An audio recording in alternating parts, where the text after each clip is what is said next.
La 4G Batelma vous présente Nivavo. Labelcom, la référence en impression numérique, Manulchano Nivavo. Arifnat, miaraka amin'ny boky magique an'ny Blue Line TV, Manulchano ny fampalalambavao. Safidy tsara indrindra.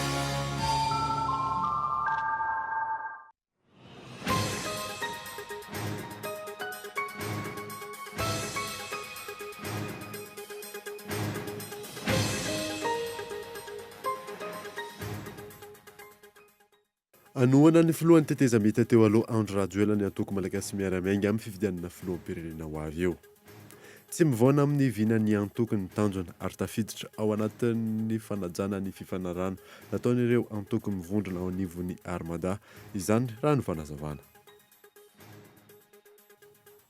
Ilaina ny fanaramaso ny lifim-pifidianana noho ny lalana iray ahafahana mangala-bato izany. Nilaza androany ny seni fa isan'ireo nahitana tsy fahatombanana ny lisam-pifidianana, saingy entina manamarina ny lisam-pifidianana manaraka ny sin'ilay comité d'audit. Efa tomombana avokoa ny fanomanana rehetra amin'ny fanadina-panjakana CEPE izay ho totsaina rampitso araka nambarany teo anivon'ny Cisco Antananarivo androany. Manoloana ny fitokonan'ireo mpampianatra kosa, efa misy ny mpampianatra voatokana isolo raha toka misy ny tsy tonga itsara laza adana. Ny fanamboarana bisikileta io indray no asa miavaka anomboantsika n'ity herinandro ity atao anatin'ny fampalalam-baovao. Asa mahavelona ny asa raha nambaran'ny mpanao bisikileta iray. Eo amin'ny maresaka iraisam-pirenena, mikorotana ny fifidianana filoham-pirenena fihodinana faharoa tany Mali. Fifidianana izay nahitana alabato sy herisetra samihafa ny afara tamin'ny famoizana ain'olona omaly. Ny andinindreo arahanao afaka fotoana fohy.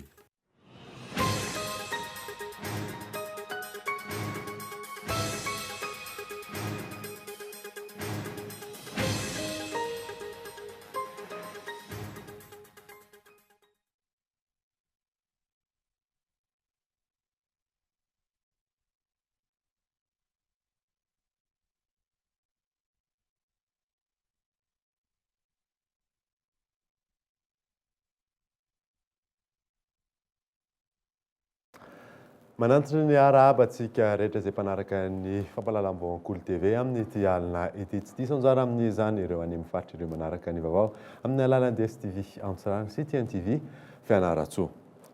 Tontolon'ny politika avy hatrany no hanomboantsika ny vaovao dia hanoana ny filohan'ny teteza mita teo aloha Andro Rajoelina ny antoko malagasy miaramiainga amin'ny fifidianana filoham-pirenena ho avy eo. Tsy mivaona amin'ny vinany antoko ny tanjona ary tafiditra ao anatin'ny fanajana ny fifanarana nataon'ireo antoko mivondrona ao anivon'ny Armada, izany raha ny fanazavana. Yves Richard.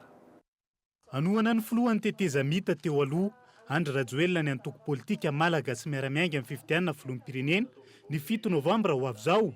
Io ny tapaka nandritra ny fifampitiniana nataon'ireo antoko mivondrona eo anivon'ny vovonana Armada. Samy natsapa tao mivovonana Armada ary nanosony fanaraka tamin'izany dia ny hoe tokony ametraka candidature unique ozy amin'ny teny frantsay na candidat tokana nofidiana isaky ny fifidianana dia ny fandresy lahatra izahay tao anatin'izay vovonan'izay ary ampifaliana io lazana amintsika menakavy fa nanombo tapaka ary ny ekeny malagasy miaramiainga fa amin'ny fifidianana filoham-pirenena dia natoko malagasy miaramiainga dia manoana an'Andriamatoa Andrinirina Rajoelina ho candidat filoham-pirenena eto Madagasikara. Araka ny fanazavana, mametraka ny fahatokisany amin'ny filohan'ny teteza mita teo aloha Andro Rajoelina ny antoko malagasy miaramiainga. Nambaran'ny filoha nasionaly ny antoko fa afaka nitondra fanovana sy hamaly ny etaetam-bahoaka ny matimatesan'ny antoko MMM efa nitaonany maro ity candidat ity. Profon'izany ny fametrahany vina amin'ny mpampandrosoana ho an'ny Madagasikara na ny UEM. Tafiditra ao anatin'ny fanajana ny fifanarahana nataon'ireo antoko mivondrona eo anivon'ny vovonana Armada ihany koa ny fanapahan-kevitra raha ny fanazavana. Nazakao antsika teo ny safidy ary tanteraka ny taratasy ny soniavina fa hanoana candidat tokana ny vovonana Armada. Ny faharoan'izay ho anay atao malagasy miaramiainga dia tsy tokony hamavanina ny tolom-bahoaka nisy hatramin'izay teto amin'ity firenena ity ka olona vonona sy afaka natanteraka ny hitahita nivoaka tamin'izany a ny fahafantaranay a an'Andriamatoa Andry Rajoelina.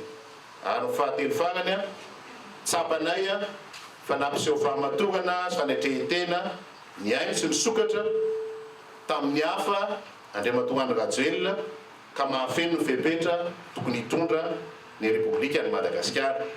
Isan'izany a ny fametrahana ny initiative pour l'émergence de Madagascar iny a ka nafahan'ny ankolafy rehetra toy ny antoko malagasy miara-miainga na ny ny heviny a ho fampandrosoana miaraka ny firenena. Zava-dehibe ary manamarika ny firaisan-kina sy ny fanajana ny fifanarahana ny fanaovandro antoko mivondrona eo anivon'ny Armada ity fanambarana nataon'ny malagasy miara-miainga androany ity hoy ny solitenan'ny filohan'ny Teteza Mita teo aloha. Mavelom-panantenana ny fanohanany MMM toy izao raha ny fanazavana no amafisin'ny raha teo ny fahavonona ny Andry Rajoelina amin'ny fiatrehana ny fifidianana. Hatramin'izay moa ny fanakanana ny antoko politika na ny mpanao politika dia ilay fizarazarana.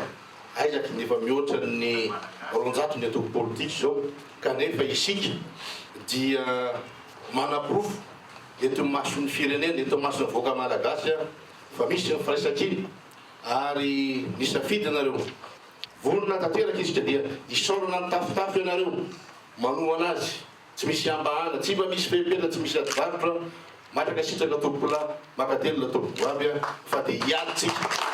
Miantso ny ratsa-mangaika sy ny fikambanana samihafa ao anatin'ny antoko malagasy miara-miainga manerana ny Madagasikara ny filohan'ny antoko androany hiara entana sy fanometanana amin'ny fanohanana ny Andry Rajoelina amin'ny fifidianana ho filoham-pirenena ny 7 Novambra ho avy izao. Nitsidika ny hôpitaly nahaterahany ny filohan'ny Teteza Mita teo aloha Andry Rajoelina rehefa avy niaona tamin'ny vahoakanao Antsirabe ny farany herinandro teo. Nisy ny fanomezana nataon'ny hôpitaly ary avy hatrany dia niroso tamin'ny fanamboarana lalana ihany koa. Gaëtan Andriatsara. Nanambara ny filohan'ny Teteza Mita teo aloha Andry Rajoelina nandritra ny fiaonany tamin'ny vahoakana Antsirabe fa tao amin'ny hôpitaly Atsimo izy no teraka.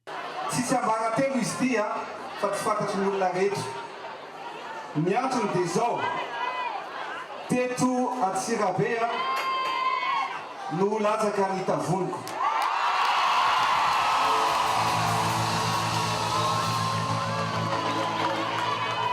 Teto Antsirabe zany no teraka tsara ho fantatrareo zany. Ny zavatra mampifamatotra antsika noho izany. Araka izany, tonga nitsidika ny hôpitaly izy ary nanolotra fitaovana ho an'ny hôpitaly ihany koa.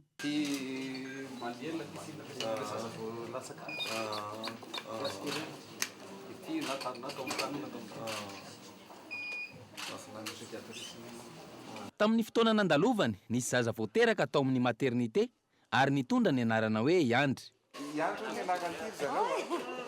Yandry kely ny anarany. Tsara ny fandraisana fikarakarana eto amin'ny hôpitaly Antsirabe raha ny fanazavana, saingy eo amin'ny vidim-panafody no olana. Lafo ary tsy takatry ny be sy ny maro izany. Zay izao vao niteraka tato dia tena manahirana anay ny vidim-panafody. Lafo be vidim-panafody eo amin'ny resaka opération ohatra. Eo manodidididina ny efatretsy mahery izao ny laninay. Trano tsara fa ilay fitaovana nary WC inona raha vao tsy manana anao dia nandanimbola trano WC rehetrarehetra. Ny fitaovana indray mbola tsara, tena tsara, na ny fandriana na ny seza. WC andoavam-bola, ny rano nasany lamba 500 miliona nefa aty amin'ny hôpitaly-Mpanjakana. Ankoatr'izay, nitsidika ny université tao Antsirabe ihany koa izy sy ireo délégationna niaraka taminy, mialohan'ny herosoana tamin'ny fanamboarana ny lalana, izay nampitaraina ny ponina. Porofo entina milaza fa tsy mijanona amin'ny fampanantenana fotsiny ihany, avy hatrany dia asa fa tsy kabary. Rehefa tonga teto Antsirabe moa dia tao anatin'ny IEM dia betsaka ny zavatra mangirifiry ny vahoaka. Anisan'izany ty resaka hoe feno lavaka satria nandritra ny taona maro zany dia tsy nisy ny fanampiana avy any amin'ny fitondrana foibe mba hanatsarana ny lalana na ny foto-drafitrasa misy teto. Zay no natonga anahy rehefa niresaka tamin'ny monsieur le maire hoe inona ny olana monsieur le maire dia hoe ny zavatra lara-pamena aloha zao dia ny faratsian'ny lalana. Tsy ny salasala zany fametanana ny commune urbaine ny Antsirabe manamboatra an'izay lalan'izay. Eo ihany koa zany nojerevana ny resaka mikasika ny fanamboarana ny fotodrafitrasa maro eto. Anisan'izany zany no nijerevana ny toerana anaovana ny resaka hoe université. Dia nijerevana zany dia ho apetratsika zany fotodrafitrasa zany eto. Tontolon'ny fifidianana dia ilaina ny fanaraha-maso ny lisam-pifidianana noho ny izy lalana iray ahafahana mangala-bato. Laza androany seni fa isan'ireo nahitana tsy fahatombanana ny lisam-pifidianana saingy entina manamarina ny lisam-pifidianana manaraka ny asan'ilay komite d'audit. Michela Renardzon. Fototra iray mety isiany alabato ny tsy fahatomombanana ny lisam-pifidianana. Antony iray tokony isiany ny fanaraha-maso amin'ny lafiny rehetra raha ny fanazavany solombavam-bahoaka Volahaingo Marie Thérèse. Amin'izao ankatoko ny fifidianana zany hoe mialohan'ny fifidianana filoham-pirenena izao dia miantso ny vahoaka malagasy rehetra indrindra atsika any amin'ny fokontany tsirairay avy mba hiomana ny fiomanana anatin'izany dia ny fijerevantsika fanarantsika maso ny anarantsika ao anatin'ny lisam-pifidianana indrindrandrindra. Ankoatr'izay zany rehefa tonga ny andron'ny fandatsaham-bato dia mbola anatin'ny andraikitritsika mpifidy ny anaramaso ny voka-pifidianana hatramin'ny farany ary hosarotiny amin'ny latsabato izay nataontsika. Ny 20 aogositra izao no hanomboka ny fanaraha-maso na ny audit notanterahiny ireo mpiantsehatra maro iarahana amin'ny OIF. Isan'ireo jerena manokana amin'ny ity audit ity ny lisam-pifidianana ity farany izay nahitana tsy fahatomombanana. Tsy ny lisam-pifidianana amin'ny ity fifidianana ho atrehana afaka volana vitsy ity anefa no iantefana izay vokatry ny audit izay. Ny liste électorale igny no atao audit hoe manahoana ny fiabilité ny liste izay ananantsika amin'izao fotoana izao io. Efa nisy zany audit voalohany natao ny OIF dia nanao ny recommandation izy. Namboarana tsy hiverina fa mety tsy sintsony satria tsika nifidy an'ilay hoe gel de la liste électorale ny dikan'izay rehefa mihidy ny liste électorale amin'ny 15 volana mais araka ny lalàna dia tsy misokatra ntsony iny raha tsy amin'ny 1er décembre indray amin'ny ho avy. Zany hoe ny zavatra atao amin'izao zany hitsonjovana n'ilay zavatra ho avy. Hamaritra izay komite d'audit izay ny OIF miaraka amin'ireo manam-pahaizana ao aminy ny mpanao politika mpanohana, mpanohitra sy ireo mahaleo tena. Eo ihany koa ny fiarahamonim-pirenena sy ny seni. Raha tsy ahivana ny 12 Mey teo no nikatona ny lisam-pifidianana. Androany nisy ny fanamafisana ny traikefan'ireo secrétaire permanent régionaux manerina n'ireo faritra 12 ny arahana tamin'ny seni. Notanterahana ny farany herinandro teo amin'ny distrikan'ny Vohemara ny fandraisana tamin'ny fomba ofisialy ny solombavam-bahoaka Edzara. Misokatra amin'ny rehetra ny tenany raha ny fanazavana voaray iona saina.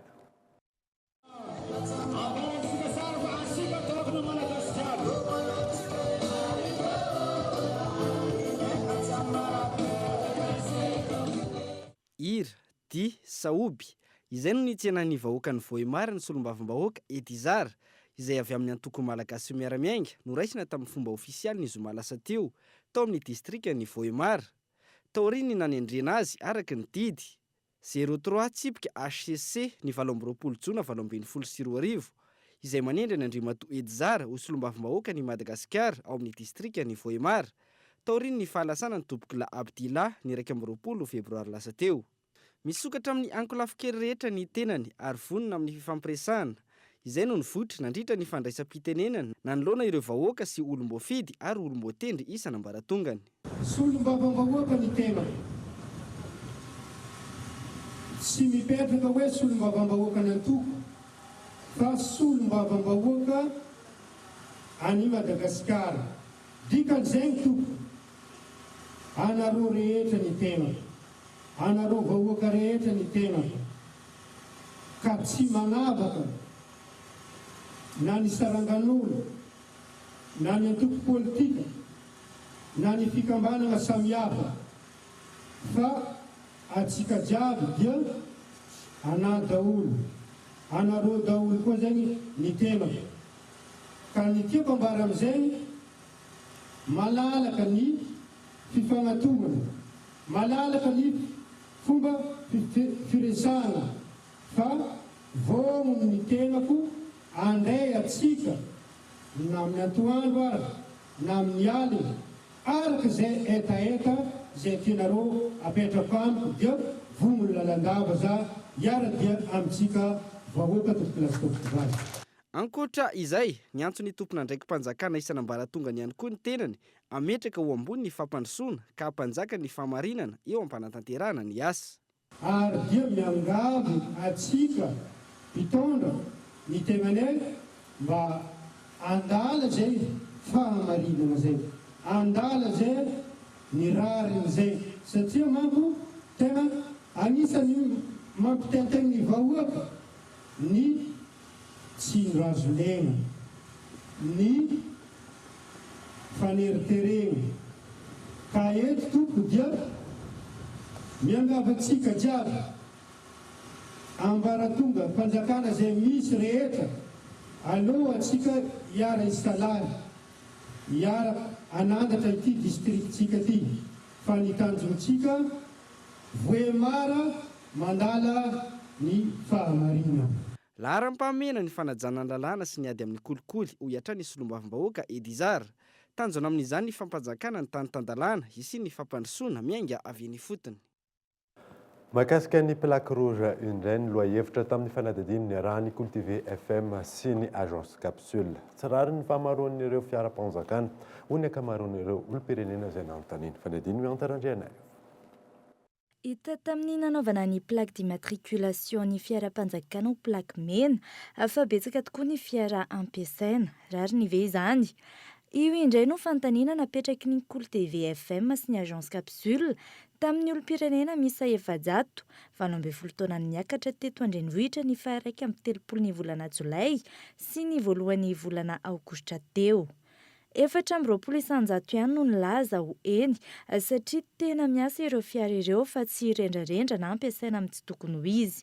Laza ho tsy rariny kosa ny 470 satria ny fiara tokony ampiasaina ho an'ny tombotsoam-bahoaka toy ny ambulance, fiara hitondra ny voafonja aza tsy dia misy akory. Eto amintsika isany mandany volam-panjakana betsaka ny tedi-bola tokan'ny ministera tsirairay hividianana fiara raha ny fanazavana. Tsy mitovy ihany koa ny fiara ananan'ny ministera tsirairay. Hatreto aloha zany dia tsy misy lalàna mametra hoe tsy maintsy firy anisan'ny fiara azon'ny ministera anankiray ampiasaina. Misy ohatra zao ministra anankiray mety manana tômôbila 4-5 misy ohatra ny établissement public anankiray mety tsy manana mihitsy satria tsy manana vola hividianana an'izany izy dia lasa mitongilana be fa io zany tokony tapahana isaky ny loi de finance hoe isaky ministera firy ihany ny fiara tokony ho vidiana ary izay tsy miasa zany tokony atao hoe angalana fepetra hoe amidy dia ampiasaina amin'ny zavatra tokony ampandehanana ny raha-panjakana ny vola rehefa avy eo. Iaraisika mety fa misy fiara tena lafo vidy tokoa izay tsy dia tena hita loatra ny tena antony tokony ilana an'izay zavatra izay nefa mahazo autorisation amin'izay hoe vidiany ministera izay. Miankina amin'ny tedi-bola ananan'ny ministera aorian'ny fandaniana ny tedi-bolam-panjakana ny amaritana ny vola tokana ho an'ny fiara. Tsy mifandanja amin'ny ilain'ny vahoaka sy ny laharam-pahamehana aminy, anefa ny tany izay araka io valim-panadihadiana io. Ilaina ankila ny fanaraha-maso ny fampiasana ny fiara-panjakana. Ka ny fepetra tokony ho raisina amin'ireny ngamba dia tokony ho ferana hoe hatramin'izao ihany ny vidina tômôbila azo vidian'ny ministera anankiray ary ahoana fomba fampiasana azy.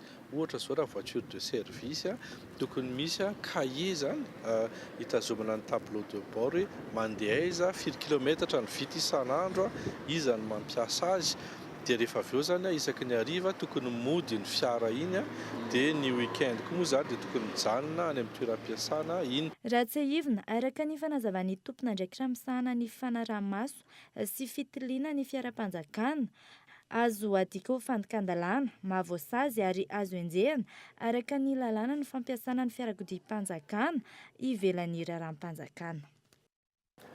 Tontolon'ny fampianarana kosa indray dia tomombana avokoa ny fanomanana rehetra amin'ny fanadihana mpanjakana CEPO izay totsaina Rampitso araka ny nambarany teo anivon'ny Cisco Antananarivo tamin'ity androany ity fanadihana mianta randrianay voatra. Nanomboka ny maraina no tonga tsikelikely teny amin'ny FUB mpanadihana ireo mpianatra anjery ny efitrano natontosana CEPO Rampitso. Samy manana ny fomba fanomanana ny ankizy tsirairay mialohan'ny hatrehana ity fanadinam-panjakana ity. Fonina tsara. Matière matahorandry. Géographie, sarotsarotra kely. Narevision farany tamin'ny sabotsy. Fa fonina satria nianatra foana dia fa fonina. Inona ny matière tena atahorandry? Problème. Satria misy zavatra calculé be dia be izy dia sasany tsy haiko. Oviana manao fanomanana farany? Révision. Androany. 7 taona ny zandriny indrindra ary 9 taona ny zokiny indrindra hiatrika ny CEPE ho any eto Antananarivo. 7,3 sy 3 alina kosa ny isam-piadina. Tsy isy fiantraikany amin'ny fitsarana ny lazahady na ny fitokonana nataon'ny mpampianatra raha ny fanazavana.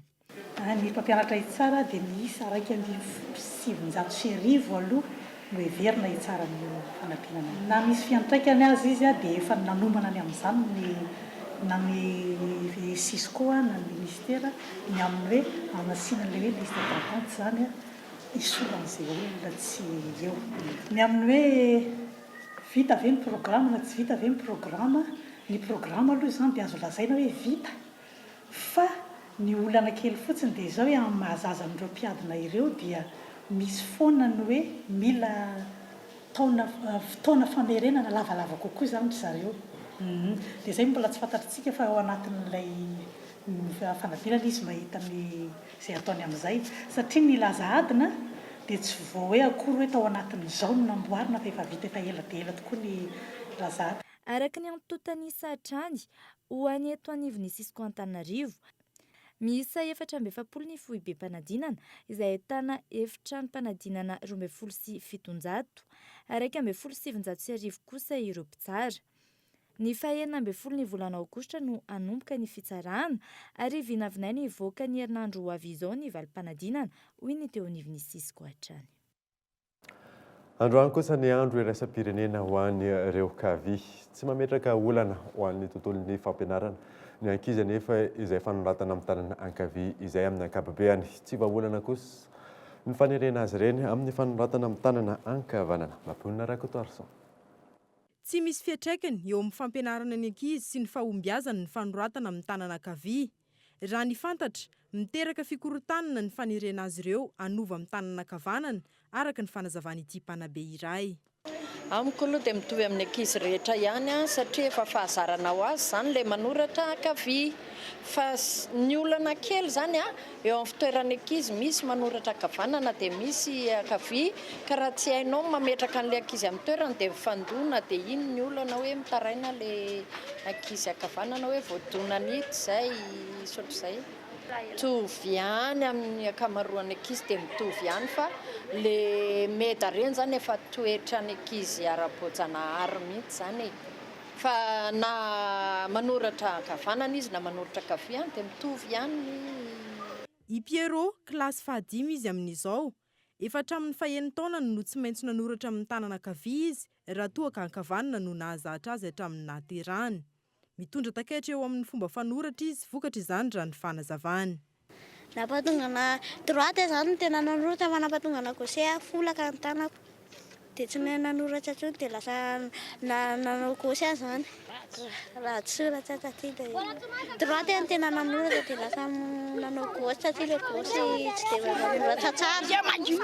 Misy kosa ho an'ireo efa zatra manoratra ankavia foana hatramin'ny nahaterahana ary tsy dia mahatsikaritra olana loatra any ampianarana amin'ny ankapobeny. Manana talenta miavaka izy ireo ary afaka ho loha laharana tahaka ny ankizy rehetra amin'ny fanadinana.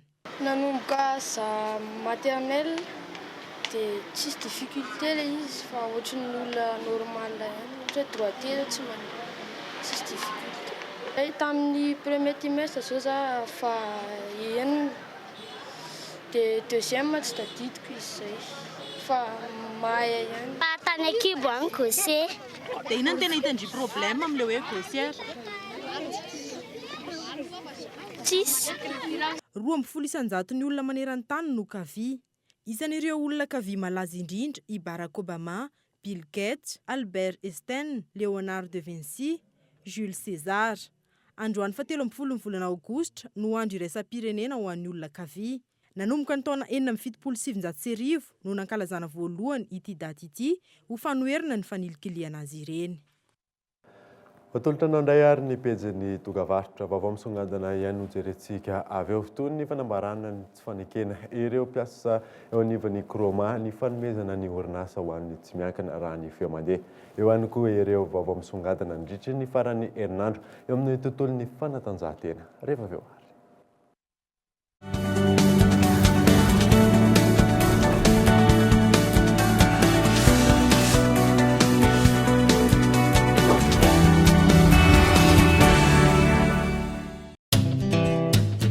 Je m'appelle Ravak. Déjà petite, j'en rêvais. Il a suffi d'un geste, une simple pièce de monnaie et le rêve débute. Avec le temps, j'ai grandi avec ma passion.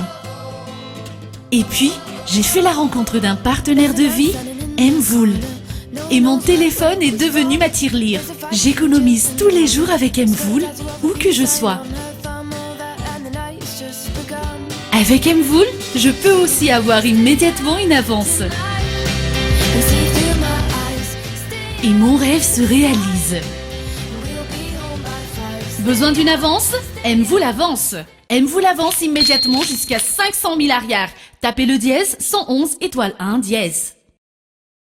Mvoul, simple, immédiat, sécurisé. Chocolat Tsar. Un goût authentique. Un éventail de saveurs. Tsar. Un trésor riche et gourmand, issu des précieuses fèves de cacao de Madagascar. Succombez au plaisir infini et profond du chocolat Tsar et de ses arômes intenses. Chocolat Tsar. Savourez vos émotions. Arofnat, miaraka amin'ny boky magique an'ny Blue Line TV, ny foot, film, série, dessin animé, ny vaovao maneran-tany, télé-réalité. Araraoty, fa amin'izao fotoana izao dia 0 ariary ny décodeur raha maka boky magique mandritra ny 3 volana ianao. Ary rehefa mampiditra fahana mialoha dia mahazo bonus 7 andro be izao ahafahanao mijery ireo chaîne rehetra. Blue Line TV, safidy tsara indrindra.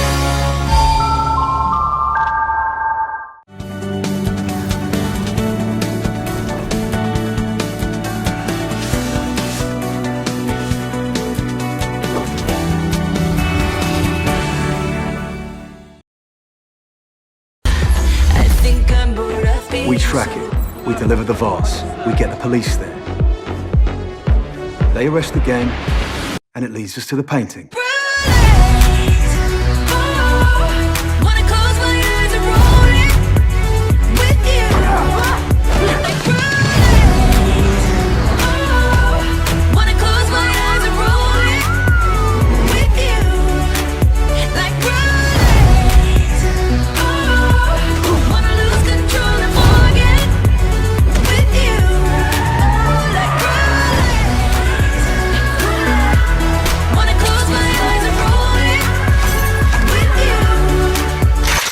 It's not how it looks.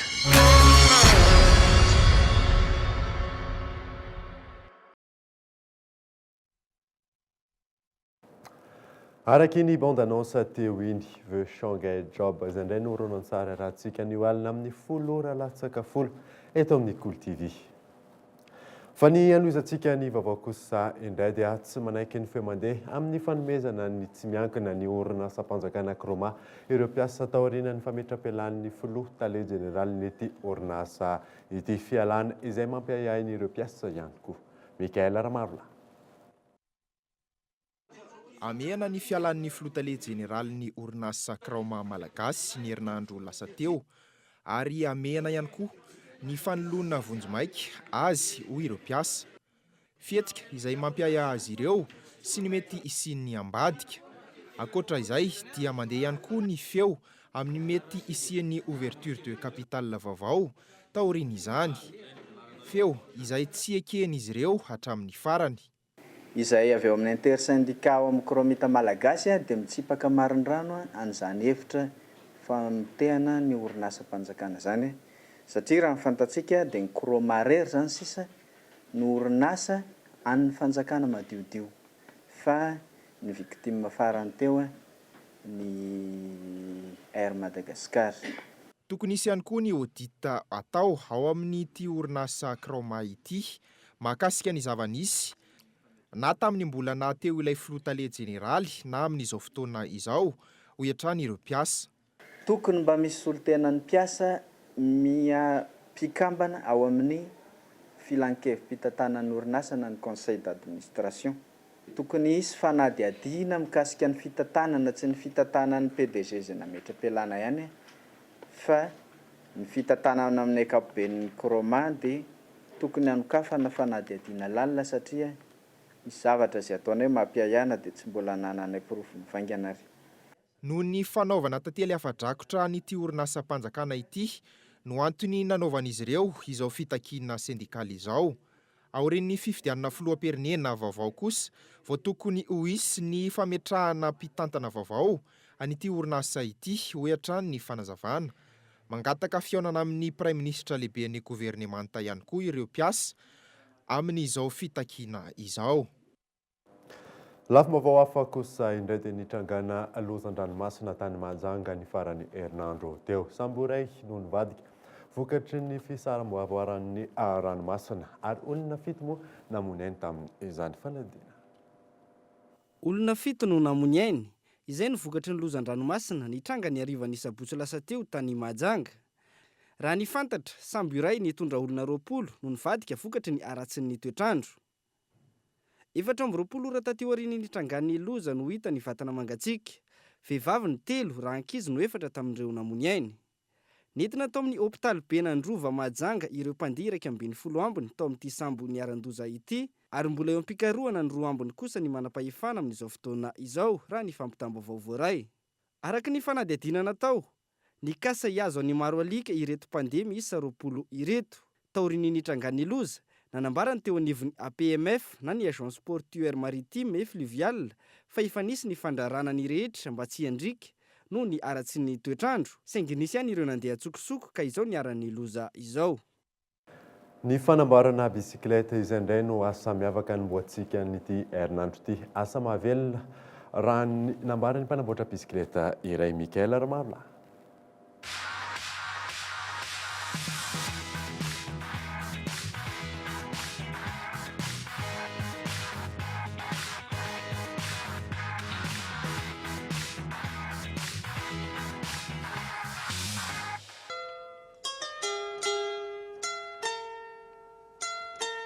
Ety amin'ny lalam-baovao, ety no misy an'ny Nambintsoa izay mpanamboatra bisikileta.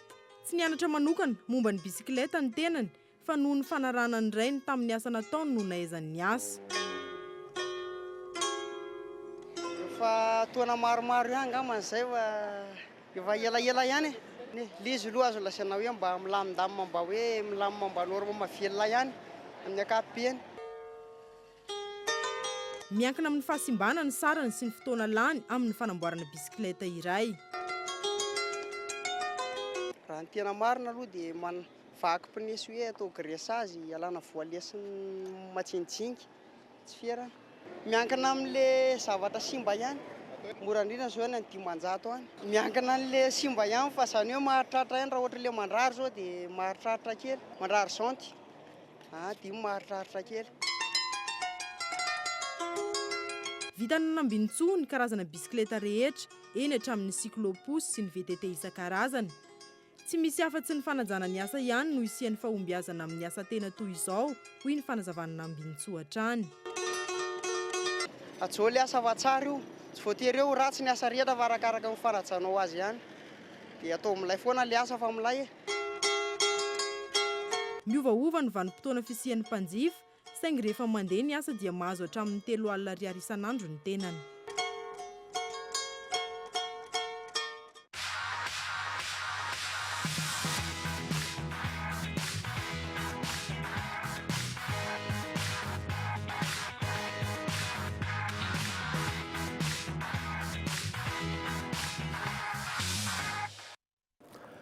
tontolo ny fanatanjahantena kosa indray dia ireo volaka dalao sy ireo lalao songadina nandritra ny farany herinandro indray no entina aminao anatin'ity fanadidina manaraka izay entin'ny Henri Florian ity.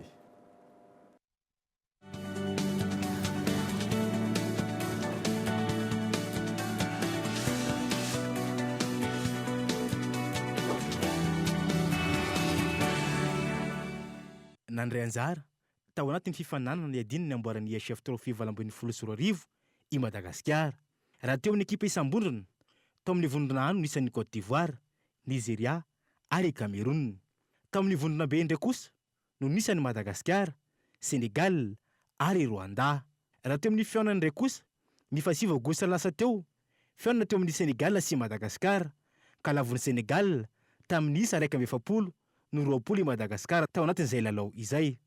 Ny andron'ny 10 aogositra indray kosa fiaonana teo amin'ny Rwanda sy Madagasikara ary lavon'ny Rwanda tamin'ny isa 20 no 130 i Madagasikara. Teo amin'ny larina fahatelo araka izany ao anatin'ny ekipa isam-bondrona no nisan'ny Madagasikara. Tsy tafita tao anatin'ny lalao manasadalina araka izany isika tao anatin'ity IHF Trophy valam-ben'ny folo sy roa arivo ity. Ilaina araka izany ny fanarinana ny lesika ao anatin'ny fifantsanana tahaka izao.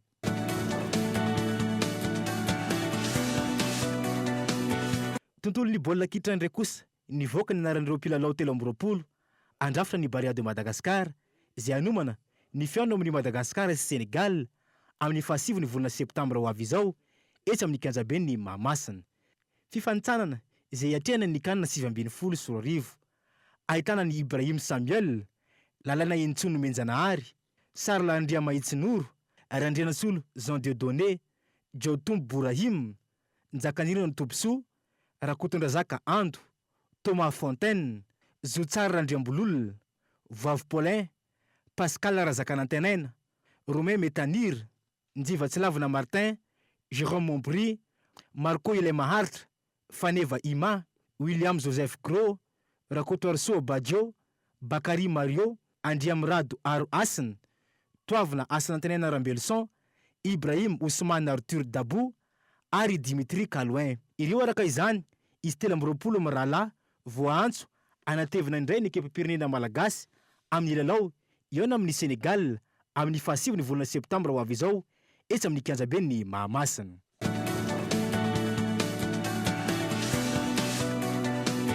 Taranja kickboxing indray kosa sambany eo amin'ny tantaran'ny kickboxing malagasy no misy mpikatroka lasa matianina ka nahazo fifanarahana asa ny ivelany ao anatin'ity aiady ity. Fantatra mantsy fa lasan'ny Chine i Odilon mpikatroka no volavolainy ny ekipa Lion Force ka hanao komba pro fotsiny ihany izy andraisan'ny vola tahaka ireny professionnel any États-Unis ireny. Ankoatra izay norumbany Rakotonirina Mahery ihany koa ny tompon-daka eran-tany ka nazahoany ny ceinture WKN Pro ny ampy ny Chevalier de la Boxe sy ny amboarany ny ranomasimbe indiane. Olana be dia be tamin'ny club de Lion Force aloha no nazahoana le titre mondial raha tsy teo ny président mpikarakara aminay tsy azo le titre dia teo koa moa zany ny fanomanana mafy dia mafy dia atao champion du monde WKN moa izy zany professionnel efa organisation matanjaka zay mafy dia mafy fanomanana satria efa nanomboka tamin'ny mois de janvier fanomanana moa zany manaraka moa zany dia mba hitazona titre aloha voalohany indrindra dia hiatrika professionnel sy mondial maromaro. Etsankilany ny ceinture WKN Pro ihany koa no lasa ny voahirana Pierre izay isan'ireo mpikatroka malagasy ao anatin'ity taranja kickboxing ity. Raha tsy ivona ny 17 jolay lasa teo ny ady natrehan'izy mirahalahy ireto. Tamin'izay no nahavatendra azy ho premier promoteur aty amin'ny faritry ny Afrika. Nisy ihany koa ny fanolorana fitaovana ho azy mirahalahy ireto entina anamafisana ny traikefa sy entina miatrika ny fanazarantena. Ity club Lion Force ity raha teo izay manamarika ny fahavalo taonany amin'ity taona ity.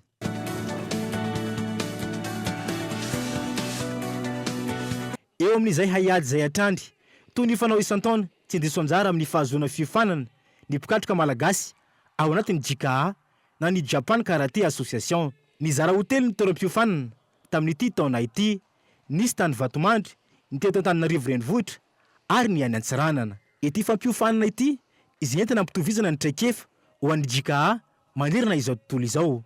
Raha ny teto Antananarivo manokana manodidina ny 300 ireo mpiofana na azy tombotsoa ary notolorana certificat de stage avokoa ireo mpandray anjara rehetra ireo. Ny stage atao amin'izany dia fampitovizana ny fahaiza-manao an'ny karaté JICA manerana izao tontolo izao. Tsara marihana fa ny JICA zany ireo mpampianatra dia misy Shiankai ataony isa-taona, indroa isa-taona any Japon ireo mpampianatra no mivory mampitovy ny teknika rehetrarehetra izay eo amin'ny anivon'ny JICA. Tamin'ny antsika amin'ity i Shian Lotier no natsoina, izy io makaty tsy nisy japonais tamin'ity indray mitoraka ity dia manao fampitoviana fanaovana ny karaté JICA zany. Ankoatra izay, nisy koa ny fanomezana certificat ho an'ireo izay navita fanadinana hiakarana ho première dan. Certificat tamin'ny nanaovana examen premier dan JICA Japon grade international zany izy ity. I Shian Daniel Lotier no nanadina anay tamin'ny 2016 fa tsisy gazokoa zany zay tamin'ny heritaona dia androany tamin'ity taona ity vao nozarany taminay ny diplômenay. Tombony lehibe ho an'ny mpikatro faraka izany ny fampiofanana tahaka izao izay entina hanatsarana ny JICA eto Madagasikara. Eo ihany koa ny fampitovisana ny fahaiza-manao tsy mena amita amin'ireo firenena ny ivelany.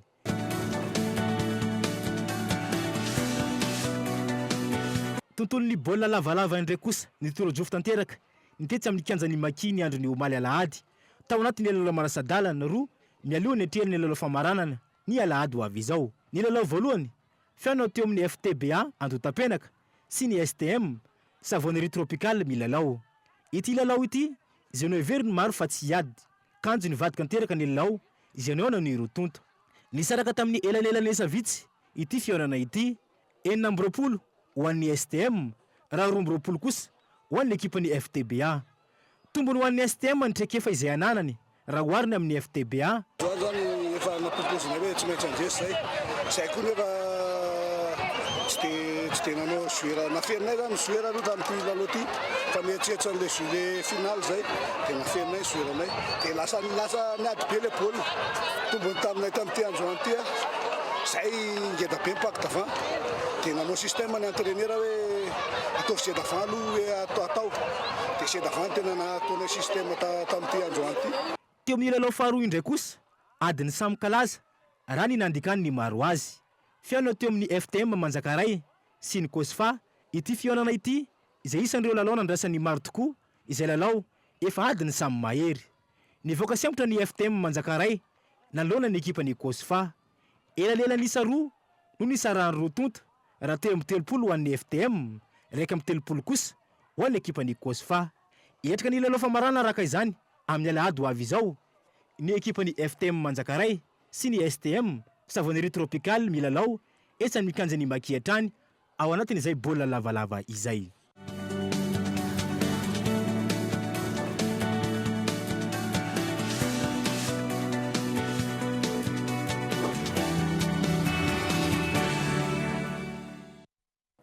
Izay ny tontolon'ny fanatanjahantena feo amin'ny maresaka iraisam-pirenena kosa indray dia nikorotana ny fifidianana filoam-pirenena fihodinana faharoa tany Mali.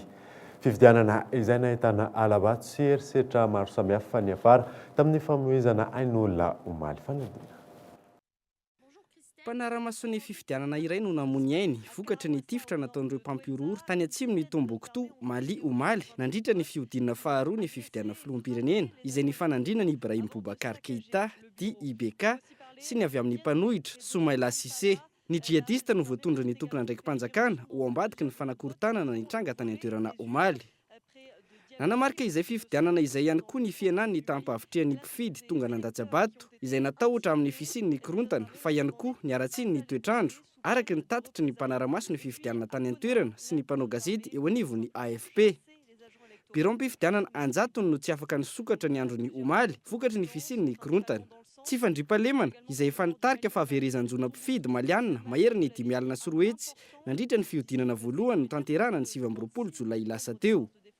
Ankoatra ny fisin'ny korontana, nahitana osika sy alabato ihany koa ny fifidianana omaly raha ny fanambarana nataony mpomba ny Soumaïla Cissé. manamafy izay ihany koa ny mpanao gazetiny AFP izay nilaza fa nahita fitanana an-tsoratra efa nisy vokam-pifidianana ary vita sony ny alohan'ny fikatoana ny brom-pifidianana. Tranga izy hita tamin'ny toerana 5 samihafa raha ny fampitambavao hatrany. Raha tsy ivona ny vokam-pifidianana nandritra ny fiodinana voalohany, nahazo ny 1,770 isanjaton'ny vato i Ibrahim Boubacar Keïta raha 7,770 isanjato ny an'ny mpifaninana aminy. Vinavinaina ho fantatra afaka 4 andro ny vokam-pifidianana vonjimaika amin'ity fifidianana fiodiana faharoa tanterahana tany Mali Omaly ity. Et puis, il faut le dire aussi, ce duel entre le président sortant Ibrahim Boubacar Keïta et Soumaïla Cissé. Dia iny maresaka iraisam-pirenena manan-katona ny vaovao tamin'ity alina ity ankasitrany ianao nanaraka izany soavimandry dia velomy fodalo tompoko.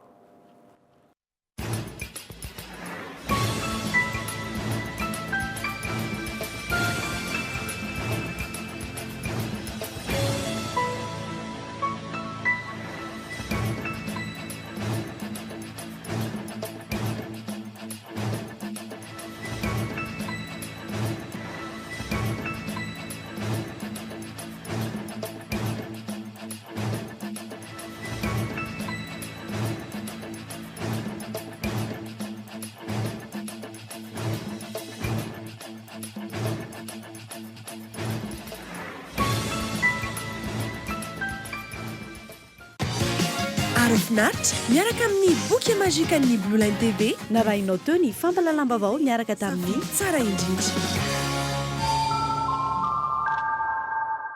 Narahinao teo ny fampalalam-bavao miaraka tamin'ny